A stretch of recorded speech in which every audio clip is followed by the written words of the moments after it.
Hello, everyone. Salut tout le monde, bonjour, bienvenue à la session. Je pense qu'on est en train de rivaliser avec le déjeuner, ce qui n'est pas parfait, mais j'ai le plaisir d'être avec vous aujourd'hui. Je suis Anne-Maria, collègue de UNICEF. Je vais parler de moi-même bientôt. J'aimerais reconnaître que nous avons 3 collègues en ligne. Je ne les vois pas encore, mais j'imagine qu'on va les voir très bientôt. Donc, merci d'être avec nous et bienvenue. Donc, cette session concerne la connectivité qui fait sens pour l'éducation réalisée accès universel avec objectif. Donc, je m'appelle Sonia George, directrice exécutive de A4AI, donc la coalition mondiale qui s'est réunie pour travailler sur des réformes dans le secteur numérique pour s'assurer que nous n'avons pas non seulement des personnes qui ont de la connectivité abordable, mais n'importe où et à n'importe quel moment. J'aimerais commencer avec ça parce que c'est important, surtout pour cette session, de penser qu'est-ce que ça signifie d'avoir un Internet qui fait sens. Donc, j'aimerais commencer par vous parler de certains articles et après, je vais présenter mes collègues. Donc, avant de la définir comme étant la capacité pour les gens de payer pour l'accès à Internet par 2% de leur revenu mensuel, c'est très important parce que pour la plupart, grand pourcentage de la population dans le monde, surtout les pays à faible revenu, ne peuvent pas s'offrir l'accès à Internet. Donc, même pour le téléphone portable, le tablette, donc c'est important parce qu'il y a des barrières. Mais aussi important qu'il y ait la portabilité. Il y a aussi la fiabilité de la connexion que les gens ont. Et quand je dis des gens, que ce soit donc des gens à la maison ou à l'école, au travail, ou bien ceux qui fournissent des travaux, tout aspect dans l'économie numérique. Donc, la connectivité numérique qui est le concept qui inclut la fiabilité de connexion Internet réfère à la possibilité pour les gens d'avoir accès à Internet, Internet rapide et également un appareil qui a les fonctions qui permet aux gens de tirer profit de l'opportunité que l'accès numérique leur permet. Donc voilà, on est maintenant à ce sommet Reward. C'est un endroit très bien d'y être et c'est un privilège. Même les étudiants, s'ils ont été affectés par la pandémie ou la fermeture des écoles, je pense qu'un grand pourcentage d'eux ont accès à Internet à travers les ordinateurs et les téléphones portables, mais ce n'est pas la réalité dans plusieurs parties du monde. Donc, même si les étudiants ont accès à Internet, surtout à travers les téléphones portables, c'est pour l'apprentissage. Donc, on met l'accent sur la connectivité abordable aux objectifs de connexion. Donc, comment s'assurer que cela ait lieu? Donc, il faut des politiques qui vont inciter le financement comme ça que l'apprentissage, les enseignants, les administrateurs, le gouvernement, le secteur privé, la société civile, inclus dans le secteur de l'éducation, et la capacité de vraiment bénéficier de la connectivité qui fait sens. Sans cela, nos idées et nos ambitions sur la transformation de l'espace numérique ne va pas transformer le secteur d'éducation. Donc, j'espère que maintenant l'idée est claire pour vous tous. Et j'aimerais commencer par inviter tous les panélistes. Et puisque Maria est là avec nous en personne, merci Maria d'être avec nous. Et Maria Norkovic, PDG de Giga UNICEF, que vous avez déjà rencontré ici. Maria nous rejoint ici à Dubaï. Mais en plus de Maria, nous avons également 3 collègues de plus qui nous rejoignent en ligne. Il y a Ousmar Aïza, qui est le directeur de projet et également il travaille à Smart Africa. Il nous parlera bientôt de l'initiative. Et également Boutena Gemazi, ancienne amie, directrice de développement numérique à la Banque mondiale. Et jusqu'à récemment, elle était la directrice de l'unité de développement à la Banque mondiale. Nous avons également Ali Shima, qui est directeur de relations des gouvernements et de l'industrie pour le Moyen-Orient et l'Afrique à Ericsson. Je suis heureuse de vous dire que tous ces partenaires, tous ces panélistes sont des partenaires. Donc, merci à vous tous de vous avoir avec nous. Et je vais commencer avec Maria et vous poser une question. Comment votre organisation soutient les investissements et le cadre de travail pour la connectivité à travers les secteurs? Merci, Maria. Merci pour cette introduction, Maria, et bienvenue. C'est un plaisir pour moi de parler de Giga. Et je suis très contente d'assurer ce rôle de directeur de Giga. Giga a commencé aux Nations Unies et c'est une initiative conjointe entre l'UNICEF et ITU et nous avons un objectif de lier chaque école avec l'Internet à l'horizon de 2030. Comme ça, nous lions les jeunes avec les opportunités de formation. Et c'est possible de réaliser cet objectif. Nous allons donc combler un grand fossé car il peut y avoir 7 ou 8 millions d'écoles. Et donc, nous utilisons Project Connect et qui permet d'identifier le lieu de chaque école. Je peux également, une étape qui a été faite avec les collègues d'Ericsson. Il y a des collègues dans cette session qui sont avec nous et nous avons pu identifier 1 million d'écoles dans 42 pays. Nous n'allons pas arrêter ici. Et nous imaginons le redoublement d'identification des lieux des écoles en utilisant les moyens technologiques. Et nous avons, grâce à l'aide d'Ericsson, de lier les écoles. Donc, nous accomplissons 3 missions.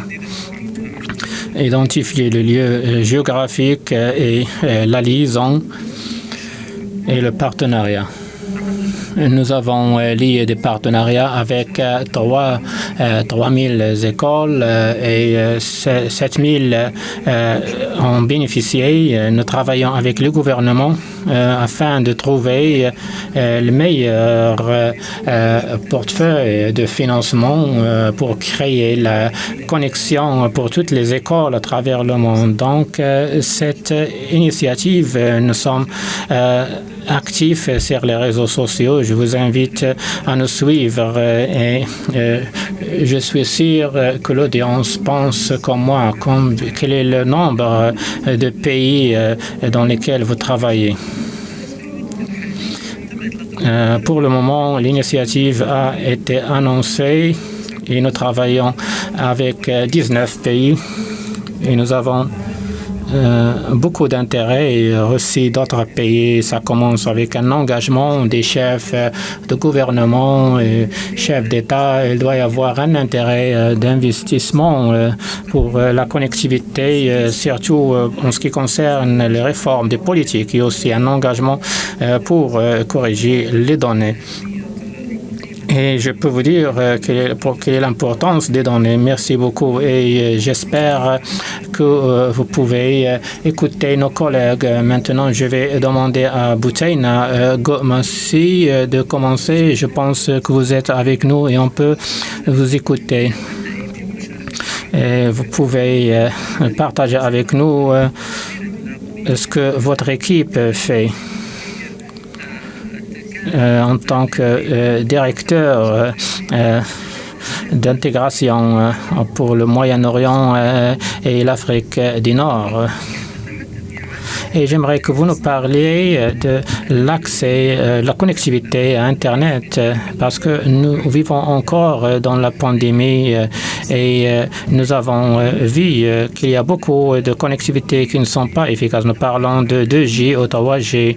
Donc, la bonne connectivité, c'est une connectivité avec 4G ou plus. Comme ça, les étudiants et les instituteurs peuvent tirer profit pleinement d'Internet en plus de l'utilisation des appareils appropriés. Boutseina, pouvez-vous nous parler de votre travail? Merci beaucoup, Sonia. Ça me fait plaisir d'être avec vous aujourd'hui dans cette session. Première chose, la méthodologie de la banque dans la manière de gérer le travail avec la banque. Il y a eu un développement pendant les dernières années vu la connectivité et la communication numérique en faisant partie de la transformation numérique. Et ça, c'est important pour nous pour voir la question d'offres et d'emploi. Donc, le système dépend de 5 thèmes: l'infrastructure numérique, la communication numérique, et sans cela, nous ne pourrons pas réaliser le bon bénéfice de la connectivité. Comme vous avez mentionné, la communication ou la connectivité qui peut être abordable et pas quels sont les éléments que les gens en ont besoin pour l'utiliser de bonne manière. Les autres bases, ce sont les capacités numériques. On peut avoir une connectivité à Internet, mais sans capacité, il n'y aura pas assez de contenu. Donc, les capacités numériques, c'est important. Et nous voyons également l'innovation numérique. Et ça concerne les petites et moyennes entreprises et les plateformes numériques, y compris l'identité numérique. Il est important d'avoir une identité numérique pour profiter des services numériques. Donc, ce sont les éléments essentiels qu'il faut assurer d'avoir pour avoir un nouvel espace. Et aujourd'hui, il n'y a pas un secteur économique qui n'a pas été touché par le numérique. Le secteur d'éducation est passionnant parce que l'éducation permet de former les jeunes et ça donne également un espace aux jeunes. Donc, ces capacités numériques sont liées directement au secteur d'éducation dès le début et même pour les études poussées. Donc, il y a des capacités numériques de la même importance, mais comme vous le savez, les sociétés qui peuvent désigner le contenu et trouver des expériences et un contenu d'éducation qui est bénéfique aux étudiants et aux instituteurs, ça c'est important. Il est important. C'était difficile en fait pour les étudiants de continuer à apprendre pendant la pandémie, mais ça montre à quel point le monde est divisé entre ceux qui ont l'opportunité d'accéder à Internet et au monde numérique pour continuer leur parcours et ceux qui ne peuvent pas. Il y avait un rapport fait par l'UNESCO, UNICEF et la Banque mondiale qui estime que la génération des jeunes maintenant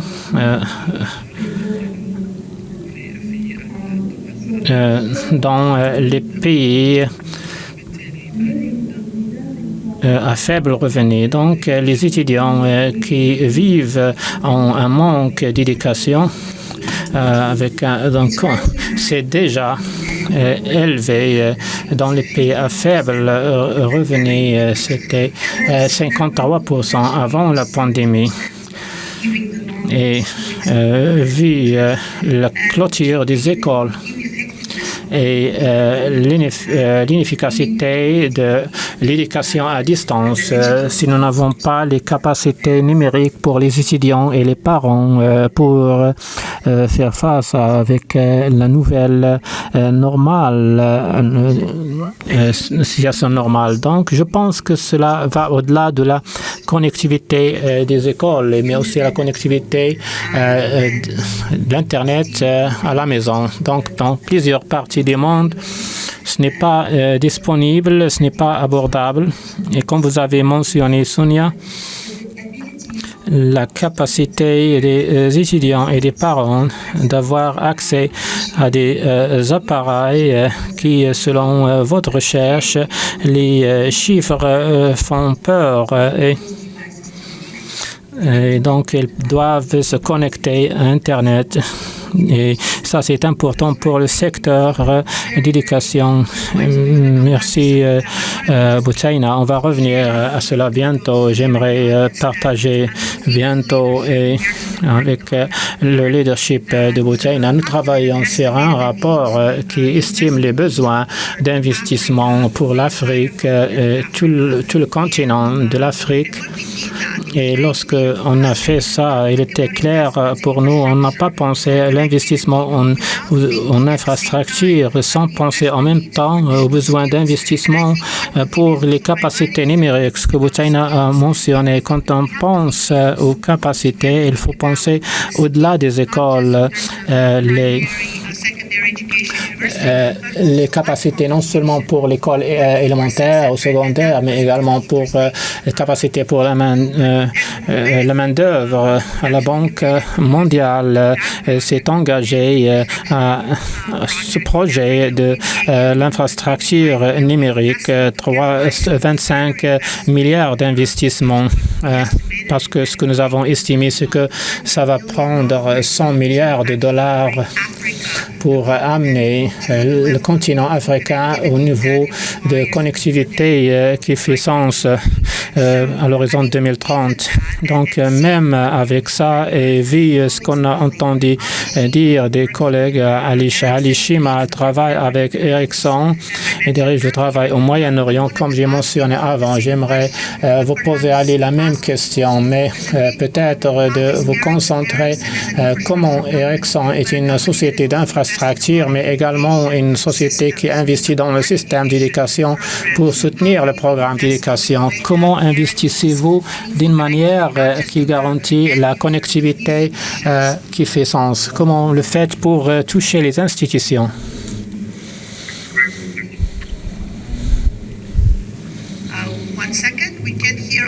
Une seconde, on ne peut pas entendre Ali.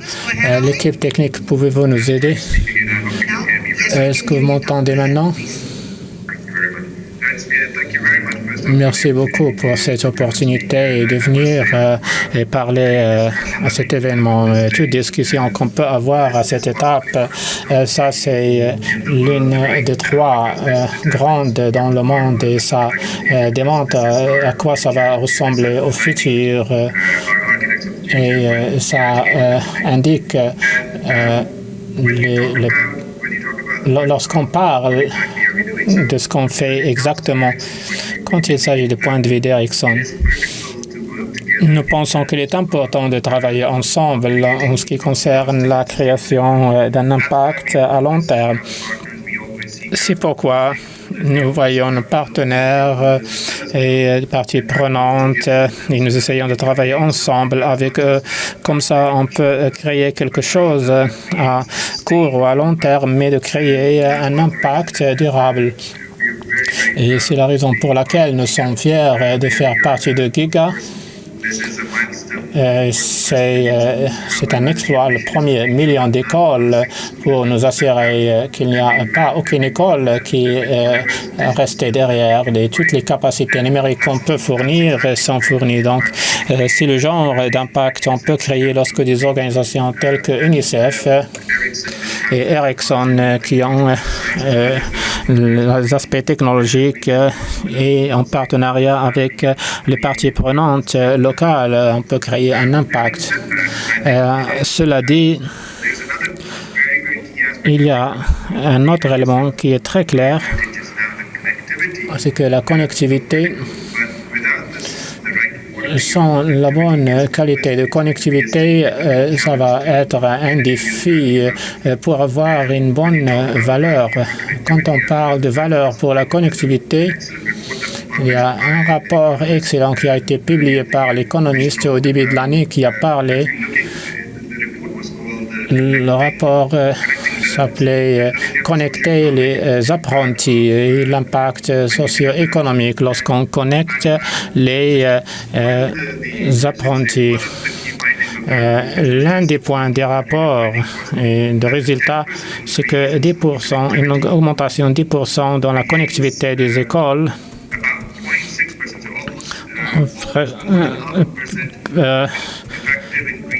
en ce qui concerne les années d'études et la capacité de l'école et en plus d'une augmentation de 1,5% des PIB et une augmentation de 10% d'accès à Internet est toute petite et nous pouvons réaliser beaucoup de développement là-dessus. Quand on parle de la Banque mondiale et des directions, c'est ce que nous faisons, c'est ce que nous voulons réaliser à travers nos opérateurs sur le terrain parce qu'ils sont responsables d'assurer cette connectivité Internet. Nous avons travaillé avec beaucoup de parties prenantes à travers le monde avec un accent sur le Moyen-Orient et l'Afrique du Nord. Nous travaillons avec chacun de ces marchés et nous voulons nous assurer d'avoir les ressources nationales dont on a besoin pour assurer la connectivité de meilleure manière. Nous avons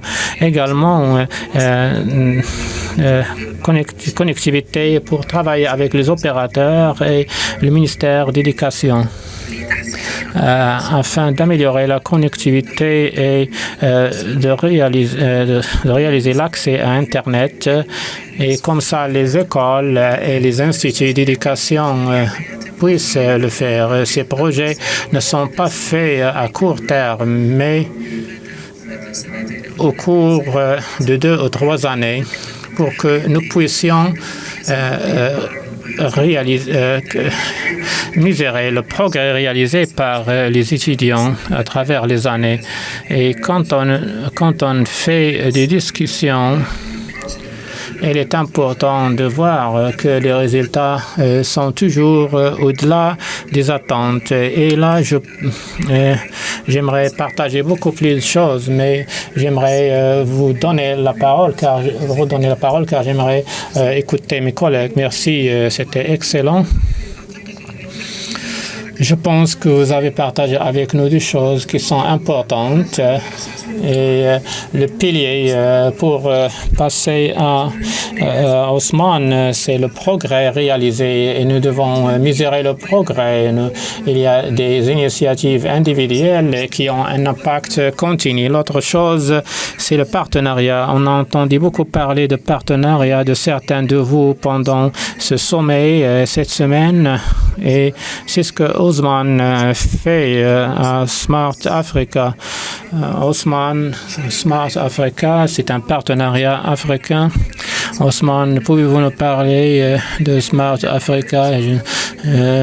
J'imagine que pas tout le monde connaît Smart Africa. Et comment vous utilisez vos capacités pour renforcer les capacités en Afrique et améliorer la connectivité d'Internet pour l'éducation. Merci beaucoup, Sonia. Je pense que vous m'écoutez.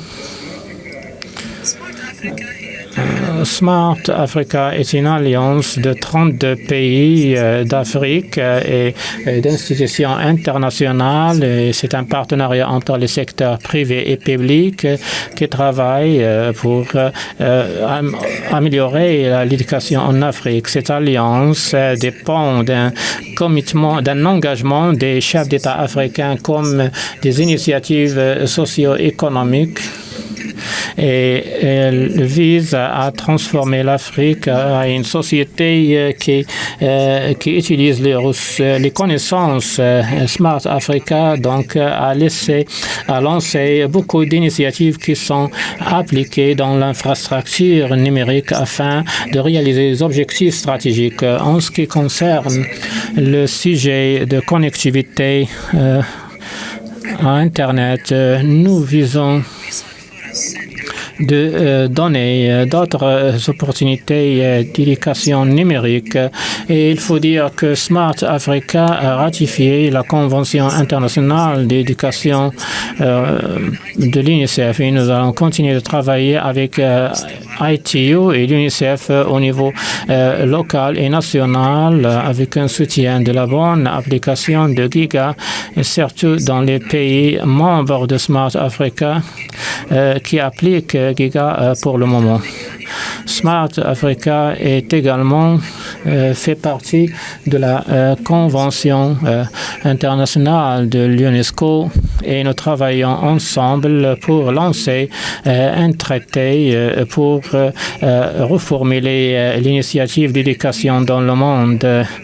Les principes sur lesquels le traité est basé seraient la culmination de nos efforts pendant les derniers mois et j'aimerais assurer à toutes les parties que ces principes seront des guides, des orientations dans l'initiative Smart Africa en ce qui concerne la connectivité aux objectifs d'éducation. Nous avons également d'autres objectifs de renforcer la connectivité et l'accès à Internet, surtout en ce qui concerne les lacunes d'utilisation d'Internet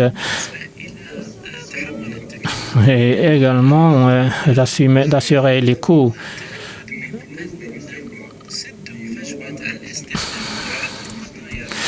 Donc, l'un des sujets qui concerne l'utilisation, c'est de supporter les coûts d'éducation numérique. Et parmi les projets sur lesquels nous travaillons, il vise à augmenter l'aspect numérique et d'investir dans l'infrastructure. Comme ça, le contenu peut être utilisé sur Internet en Afrique. Et nous connectons également tous les États membres dans l'initiative de Smart Africa avec des fournisseurs d'infrastructures pour qu'ils puissent créer un changement en Afrique, améliorer les capacités de connectivité à Internet en Afrique et réduire les coûts de service pour renforcer l'éducation. Et nous encourageons également le partage des infrastructures entre les prestataires de services. Le mois dernier, surtout le problème avec les téléphones portables.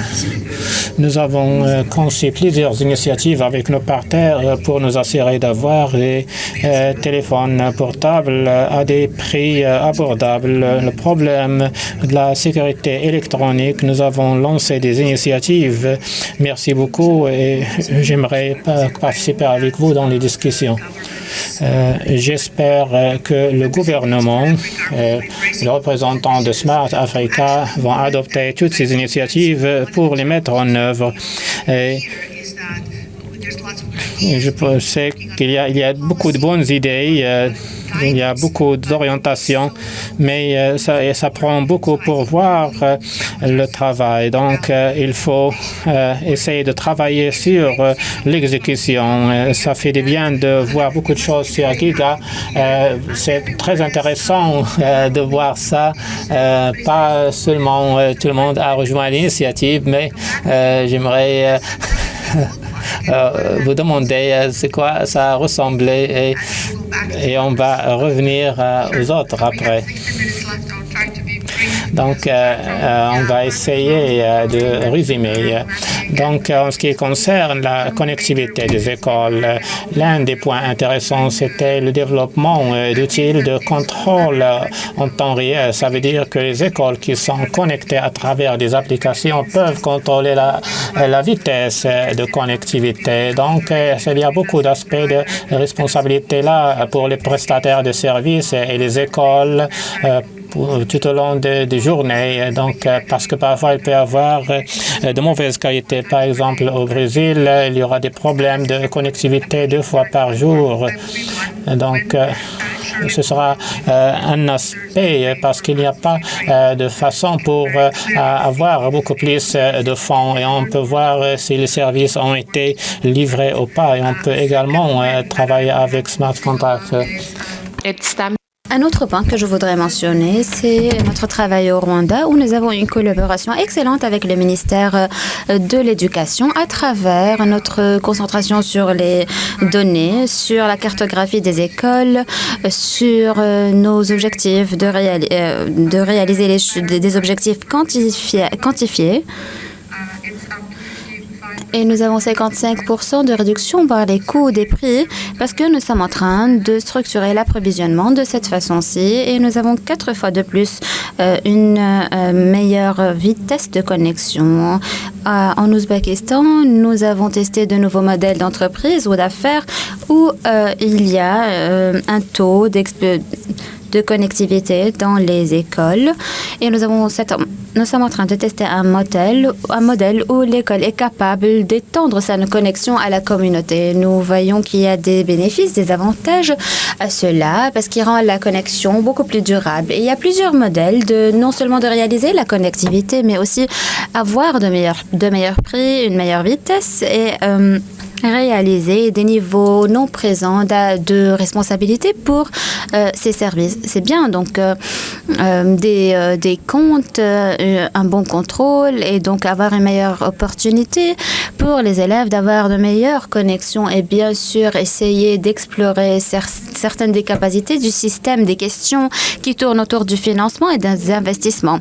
Au final, donc c'est génial. Vous avez réfléchi beaucoup à ces questions à la Banque mondiale, non seulement dans votre rôle maintenant qui intègre tous les différents secteurs. J'imagine seulement le défi auquel vous faites face. Mais je voulais vous demander, est-ce que vous pouvez partager quelques exemples sur comment est-ce que spécifiquement l'infrastructure numérique a soutenu également l'apprentissage numérique et les éducations et les institutions en général, les institutions scolaires en particulier. Et est-ce que vous pouvez nous dire qu'est-ce qui a rendu ces liens possibles? Parce que l'une des choses que nous avons entendu dire aujourd'hui et à laquelle j'ai réfléchi, c'est la concentration sur les politiques dans l'espace numérique. Il y a surtout, même avec cette concentration, il y a une déconnexion avec les communautés. Donc, nous sommes concentrés sur le secteur éducatif. Il y a certains de nous qui se concentrent sur l'aspect de connexion des choses. Et donc, faire un lien entre les deux est difficile. Quelle serait votre perspective à travers le programme de la Banque mondiale? Comment vous avez réussi à le faire? Merci beaucoup. Je vais commencer par quelques exemples que je pense, à mon avis,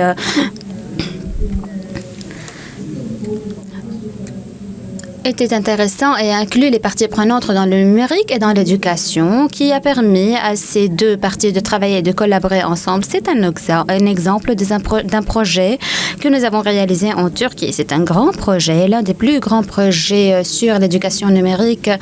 Nous avons dépensé 160 millions de dollars sur ce projet. L'objectif était de développer une plateforme d'apprentissage numérique et de produire l'éducation d'un contenu numérique. Et donc, l'intervention a inclus du travail pour les élèves. Elle a concentré sur les élèves les plus vulnérables. Et donc,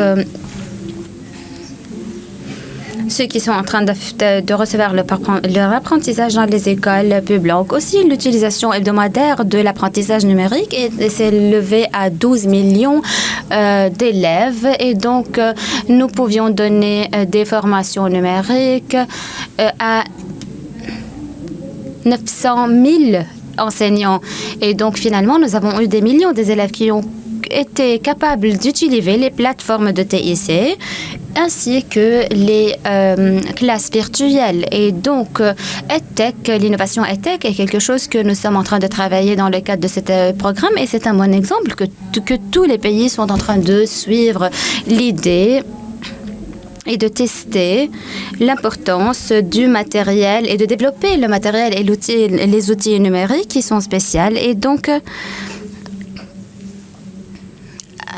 de planifier, de combiner l'éducation physique et virtuelle à distance. Et c'est un modèle pour beaucoup d'institutions scolaires. Donc, voici un exemple d'un des pays avancés. Nous essayons de faire pareil pour l'Afrique. Et nous avons vu qu'un grand nombre de nos projets prend en considération l'écosystème que j'ai mentionné plus tard. L'éducation est vue et perçue par beaucoup de gouvernements en tant que le secteur dans lequel nous pouvons appliquer le numérique davantage. Le projet en Éthiopie, au Rwanda, en Mozambique sont aussi d'autres exemples sur lesquels nous travaillons et qui se concentreront sur l'éducation en tant qu'objectif, comme vous avez mentionné dans l'introduction. Donc, nous nous concentrons surtout sur les défis auxquels nous faisons face. Comment est-ce que nous pouvons avoir plusieurs parties du gouvernement qui se rassemblent, qui se rejoignent et qui travaillent ensemble, comme par exemple les ministères de l'Éducation, les ministères des TIC, comment les amener à regarder à ce sujet non seulement en tant que sujet qui concerne uniquement les TIC ou seulement exclusivement l'éducation, mais tous les deux. Donc nous avons réalisé un grand progrès, de grandes avancées, mais je pense que la pandémie a également mis l'accent sur le besoin de ce système ou d'un tel système et la discussion tourne autour la question pourquoi est-ce que nous devons nous concentrer sur le numérique pour aboutir aux résultats souhaités. Nous pensons que la Banque mondiale est en train de faire tout ce qu'il faut pour faire de cette plateforme un point de rencontre et de discussion afin de réaliser ces objectifs. Et bien sûr, nous comptons sur nos partenaires, comme vous avez entendu parler et dire les panélistes, il y a beaucoup de gouvernements qui comptent sur le secteur public. L'Afrique, par exemple, a été un exemple sur cela et donc nous avons vu comment nous pouvons travailler ensemble pour créer de bons exemples. Et ces exemples sont normalement des éléments, de bons éléments à répéter, à répliquer en fonction des besoins des différentes parties. Et donc, ces discussions entre les différentes parties prenantes sont excessivement intéressantes. Et travailler avec les secteurs pour voir où ces secteurs, ou bien quels sont les besoins de ces secteurs, où est-ce qu'ils veulent aller, c'est quelque chose de totalement différent. Et c'est un travail stratégique. Je vois, d'après votre voix, d'après la façon dont vous parlez, à quel point vous êtes engagé à ces projets. Et je voudrais remercier aussi publiquement du fait qu'il est maintenant 4 heures du matin, là où vous êtes maintenant, et vous avez quand même réussi à vous rejoindre à nous pour s'assurer que vous pouvez partager avec nous votre avis, et nous en sommes grés. Maintenant, il est l'heure opportun de revenir à Omar sur cette question de financement et la connectivité dans le financement. Omar, nous avons entendu parler, Maria et Bousseina, des exemples concrets. Est-ce que vous pouvez partager peut-être un exemple brièvement, parce que nous n'avons plus assez de temps et donc je voudrais aller un peu plus vite. Est-ce que vous pouvez partager un exemple sur comment Smart Africa, où vous êtes un État membre, comment est-ce que vous vous êtes concentré sur ce type d'investissement? Qu'est-ce qui a été réussi? Qu'est-ce qui ne l'a pas été, avec un focus spécial sur l'éducation? Je vous remercie beaucoup. Je pense que c'est quelque chose que nous n'avons pas déjà mentionné, qui est en rapport avec la collaboration, ou plutôt quelque chose que nous avons déjà mentionné. La collaboration avec le ministère de l'Éducation pour s'assurer que nous avons des politiques de développement et des initiatives de développement qui sont en train d'être exécutées.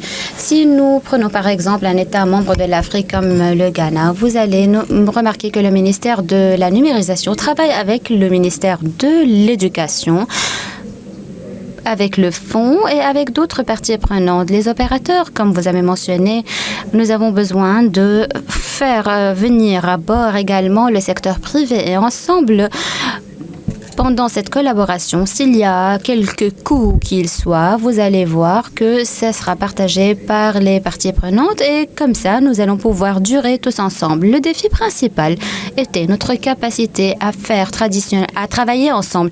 Parce que traditionnellement, vous voyez que le ministère de l'Éducation travaille à lui tout seul exclusivement, ainsi fait le ministère du TSC. Mais nous avons réalisé que si nous rassemblons ces deux parties prenantes ensemble, ainsi que développeurs et qu'au-secteur privé, comme ça, nous pouvons faire face à ces défis. Et dans le cas de l'Ouganda, du Kenya, du Rwanda, sont de bons exemples qui le démontrent.